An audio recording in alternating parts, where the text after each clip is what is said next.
Morning report in the news. Ivanka Trump, who has an office now in the West Wing, or is getting an office in the West Wing, is going to be official federal employee. So that'll hopefully take and get some of the dogs, ethics watchdogs, to stop barking and complaining so much about what's going on in the Trump administration. That way they'll just probably point their fingers in another direction. So that'll be taken care of. Her husband is already working for the administration. The family is definitely heavily involved in the administration. We're seeing here a case where a president actually has adult children, and so they're working with the administration. The last several presidents have had children much younger, either preteen or teen, and so it was a little bit different watching those children grow up. We really haven't seen anything like in terms of adult children or adult, probably since, I guess maybe Nixon, and even then they were not as heavily, the family was not as heavily involved as the Trump family is in this administration. Also in the news, Hawaii Judge Derek Watson has extended his travel ban order, Trump travel ban order, until court cases are resolved. Trump administration had asked Judge Watson to narrow the scope of his ruling against the ban, but he has refused that. He wants to protect, supposedly protect the Muslim population and citizenry of Hawaii, even though that is not a major part of the population. It is a very small part of the population, and this travel ban is really not a direct hit at them. And so it's the Trump administration made sure that when they got the second edition of this out, that it was much clearer about in terms of what the goals were. And remember, it's only a 90-day ban to begin with, or so they can kind of study some things out and do some more vetting. So this was not to be a long-term permanent solution to anything. But liberal judges like Watson, in a liberal state, see this as a chance to do some political grandstanding. Former DNC acting chairwoman Donna Brazile, Clinton confidant, who admitted a couple weeks ago in Time magazine that she did pass questions on to the Hillary Clinton campaign while she was working for CNN in preparation for town halls that Clinton was going to have with Bernie Sanders. And so she was on Sirius XM radio, and she was lecturing the news media about fake news and these types of things. So once again, we have another liberal Democrat being a complete hypocrite on this issue, but I guess this is all to be expected. North Carolina is repealing their bathroom bill. The Republican state legislature has come to an agreement apparently with the new Democratic governor about repealing basically the transgender bathroom bill, and we'll see what comes out of that. Many businesses have boycotted North Carolina, including the NCAA and the ACC, showing that these college basketball organizations have become nothing but politically correct opportunists, and that they don't understand the broader sense of what was trying to be achieved here, and they just see this as outright discrimination. So therefore, they pull their events and find another place to hold them, and that's a shame.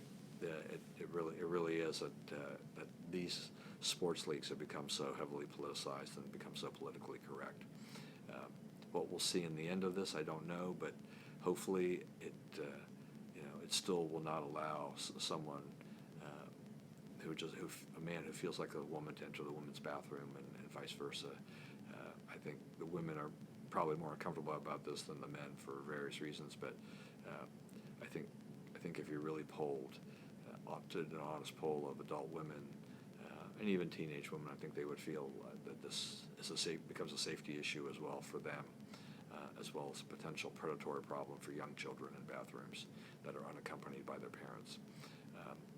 House Intelligence Committee Chairman Devin Nunes is under increasing pressure to resign, but as he said, he didn't really do anything wrong.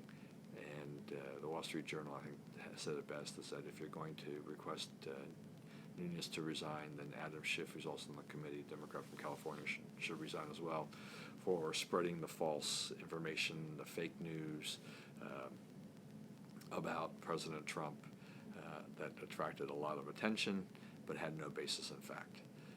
And that has been proven out.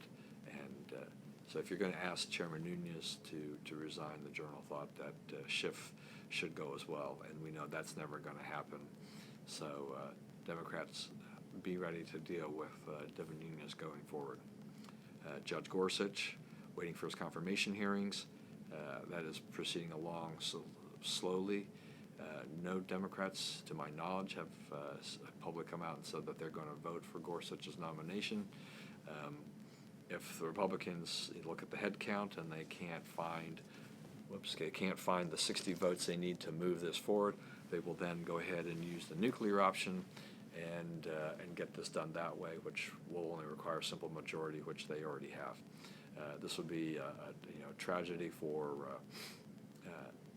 the Supreme Court nominations to set this new precedent to do so, but the Democrats are the ones who created this when they've done this for federal judgeships.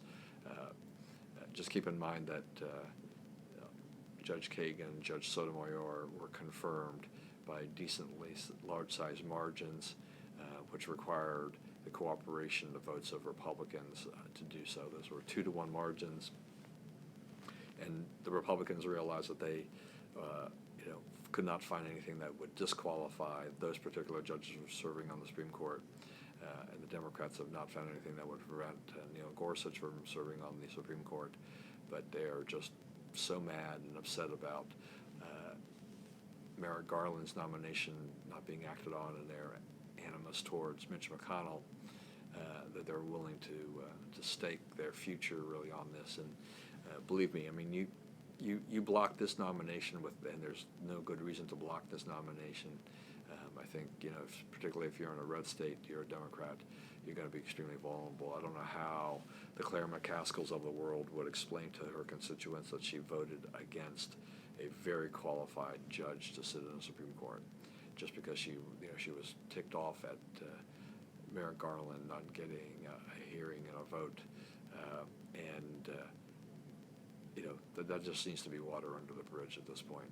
Finally, there was Monmouth University did a fake news poll, finding a large majority of Americans think that fake news is something that's particularly online, that online news creates a lot of it, and they do so with an agenda and a purpose, and the same thing goes to a lesser extent for mainstream news media, really leaving them with not a lot of news sources that they can trust. And that is one of the bigger problems, is that who can you trust in this fake news environment? So my recommendation is us. Come to Accuracy in Media and check us out. And we're trying to be fair and balanced, at least I am, and give you some of the rundown, as you even see it here in the morning report. All right, well, have a great day. Stay safe, stay vigilant. Don't let the fake news put you over a barrel or anything like that. Vet everything carefully. Don't believe everything you read. Yada, yada, yada. And goodbye until tomorrow, hopefully.